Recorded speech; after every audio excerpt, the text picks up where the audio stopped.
in the test lab.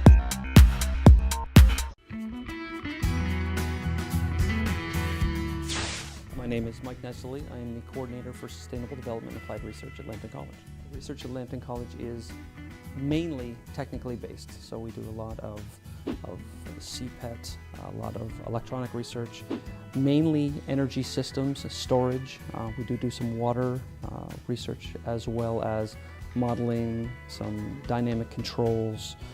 We're currently looking at getting more into the health research. The Sustainable Smart House, when I was hired on in 2007, I was asked to be on the design team for that originally. That is the third inclination of the Smart House. We've had to make some modifications and changes over the years just due to some changes in what the college was really looking for. I helped facilitate some of the end product that came up with it.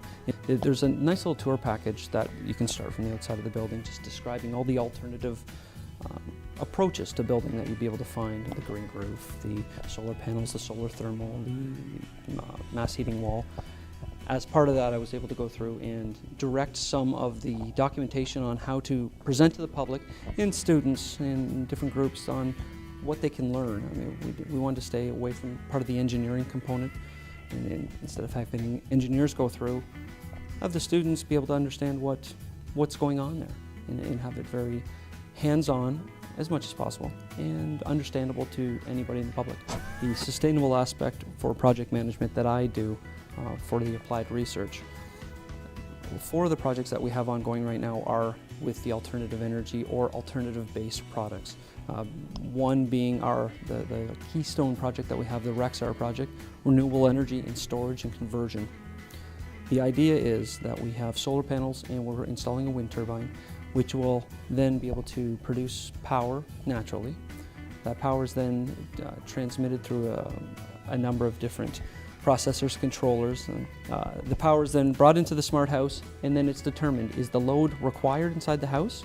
If it's not required, then we actually store it in hydrogen. We store the hydrogen in a shed that's beside the building, and then when the demand does call for it, either the house demand requires some electricity or the opportunity to sell that electricity to Blue Water Power becomes available, we then run the hydrogen through a fuel cell, creates electricity again, and we have the opportunity to do what we need to. If I were to say anything to students, it would be diversify your background.